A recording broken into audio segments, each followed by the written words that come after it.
আসসালামু আলাইকুম, কেমন আছেন সবাই? আমি খাবার খাইতে আইলাম। এই মুহূর্তে আইসি কবুতরের খাবার দিলাম। তো সাথে দেখেন একটা প্রতিবন্ধী কবুতর, দালালি কবুতর। এখানেও দালালি কবুতর আছে, এই যে একটা, দুইটা, তিনটা, চারটা কবুতর আছে দালালি। আর 6টা কবুতর হচ্ছে আমার। আরও আছে বাকিগুলো মনে হয় অন্য হবে, কিন্তু এখানে হচ্ছে 6টা আমার, এই যে 3টা, আর এই 3টা কবুতর আমার। ওই যে 3টা কবুতর, এই 3টা কবুতর মতো জালালি, বড় জালালি কবুতর এই 3টা। আর ওই যে একটা আছে তোমাদের কবুতর, সেটা হলো বয়ফা। আর এগুলো হচ্ছে রেগুলার আমার এখান থেকে খাবার খা, যার কারণে বয় খুব কম পা আমার ওখানে। আর এই কবুতরগুলো কিন্তু অরিজিনালি জালালি কবুতর, এই যে আগেই আমাদেরকে বয় পাই গেছে, এই যে 3টা, আর এই যে একটা 4টা। আর উপরে একটা কবুতর আছে প্রতিবন্ধী, মানে পাও নাই, ওই যে উপরে বসে আছে। আর এই দেখেন কত কাছে দেখেন জালালি কবুতর, একবার আমার কাছে হাতের নাগালে ইচ্ছা করলে ধরা যায়।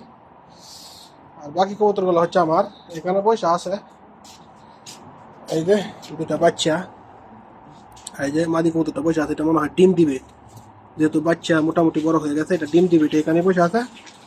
আর এটা হচ্ছে সিঙ্গেল একটা মাদি কবুতর ছিল আমার, এটা এটার জন্য একটা নন নিয়ে আসি, একদম কালো। আর এটা হচ্ছে আমার মাদি কবুতরটা আগের।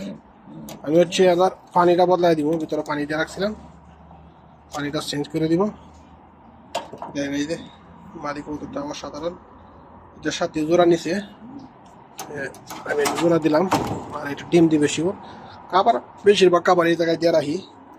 তো এই জায়গায় খাবারগুলা বাইরে কবুতরে খায় না, তার কারণে আমি আসার পরে একসাথে খাবার দিই খাইতে। এই যে দেখেন দালালি কবুতরগুলো আছে আমার কাছে দিচ্ছি, তার কারণে যাতে ওরা না খাইতে পারে, এরপর খাইবে পরবর্তীতে। আমি হচ্ছে ওদের জন্য পানিটা নিয়ে আসলাম পানি দিতে।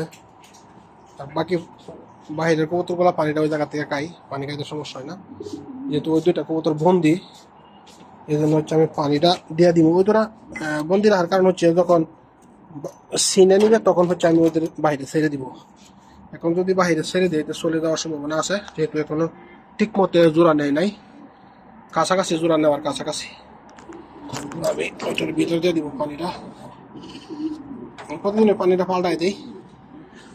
দেখেন ভিতরে পয়সা আছে খুব সুন্দর করে, এটা বন্ধ করে দিলাম, এটার থেকে না বাড়িতে পারে। আর ওইখানে তো দেখতেই পাচ্ছেন মাসাল্লাহ, আবার ডিম দিবে, 2-1 দিনের ভিতরে ডিম দিয়ে দিবে, মাঝে বাসা বানাইতেছে। আজকের মতো ডিম, এই পর্যন্ত সবাই ভালো থাকবেন। আসসালামু আলাইকুম।